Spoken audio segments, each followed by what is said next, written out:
Hey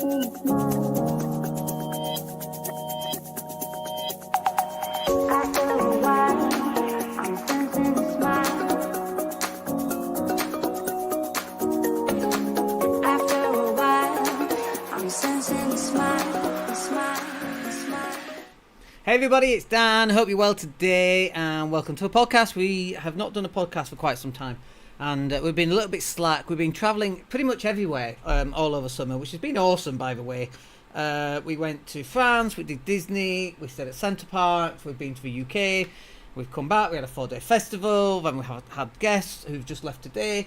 It's like from the end of June all the way up to now, it's been absolutely non-stop. And so now we're just back in Spain, we're back at home, and hopefully we'll get a few more bits of content out for you. So, and hopefully we can help you guys. And if you've got any questions that you want us to answer, then by all means, then just pop it in the box down below and we'll help you. But in today's session, let me say that again because I can't speak properly today. In today's session, I want to talk to you about e-commerce and why you should be really converting your website over to some kind of e-commerce-ification website. And so there's 4 different reasons why I want to cover this. The first one, obviously, is just instant sales.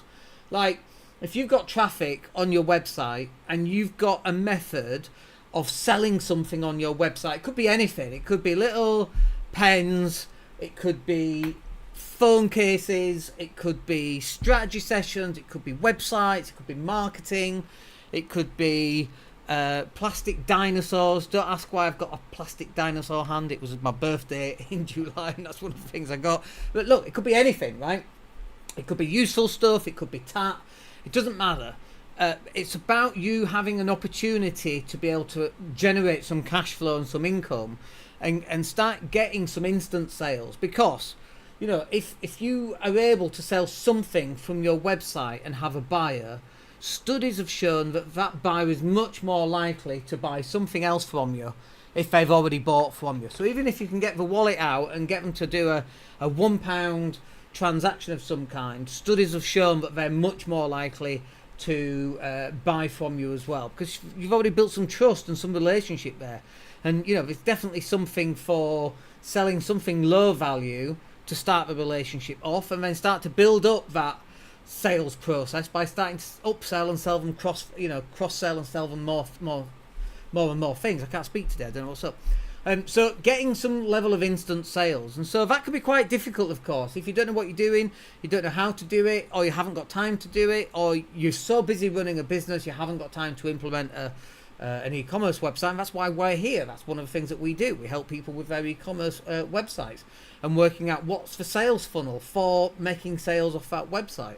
And obviously we've helped people who've got a website and it's e-commerce ready but have never made a sale because they don't know how, to then starting to help them generate more sales. And so that's one of the things that we do.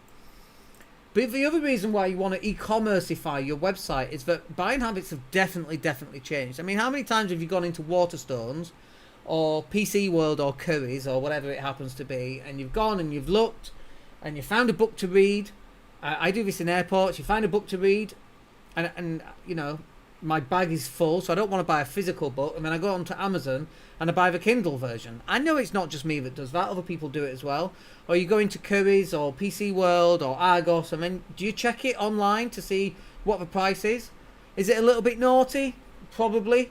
Do we all do it? Of course we do. That's my money. That money should be in my pocket, not PC World's or Curry's or Argos's or Waterstones.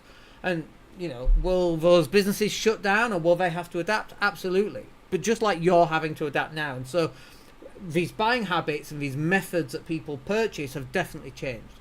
And so if you can get found on search engines or from social media and you're sharing different products and people want to buy it, you should definitely be having an opportunity for people to buy that kind of stuff. And it could be like merch. We got a conversation just after this call actually about merchandising and selling other people's merchandise on their websites. And so buying habits have definitely changed. And so you've got to take advantage of that. It's not now about going down to your high street or even one of those out-of-town shopping malls to go buy your stuff. Sure, there's a certain thing about going and touching product. But, I mean, how many times have you done this? You go into Foot Locker, find the trainers that you want, and then you're searching online for the best price, and inevitably you're going to get it 30 quid off or whatever it's going to be. So you buy it directly from somewhere else. Just buying habits have changed, and you can argue about it as much as you want, but it's not going to change anything. You're going to have to adapt and change your website into being able to take on e-commerce transactions. And then the next one, of course, is it really does have low setup and running costs. It doesn't take you that much to actually create it. The usual part here that gets people stuck on creating an e-commerce website is they don't have the know-how. They don't know how to do it.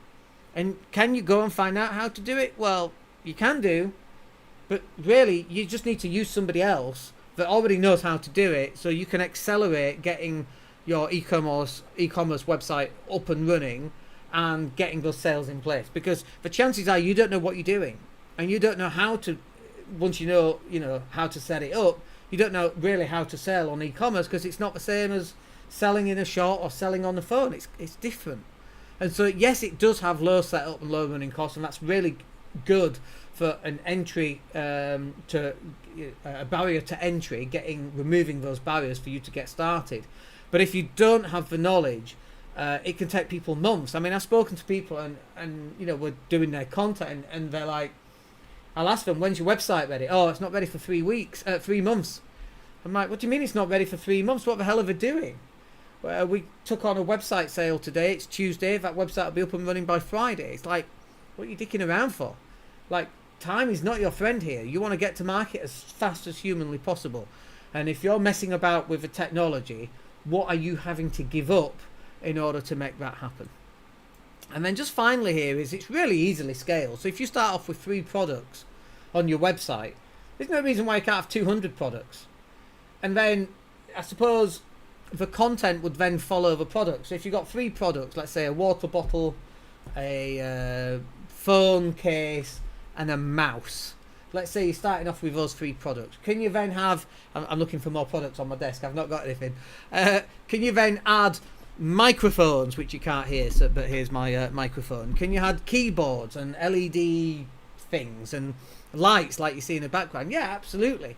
So it's really easily scaled once you've actually started getting some traffic, and once you've actually started to sell some items, it's really easily scaled.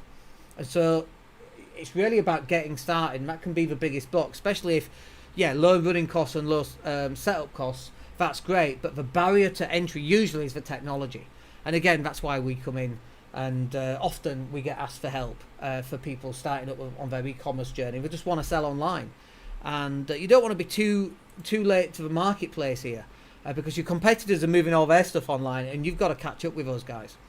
Anyway, very quick one. Like I say, I'm just literally about to go on another phone call about somebody else's e-commerce website, so we can't stay for too long on here.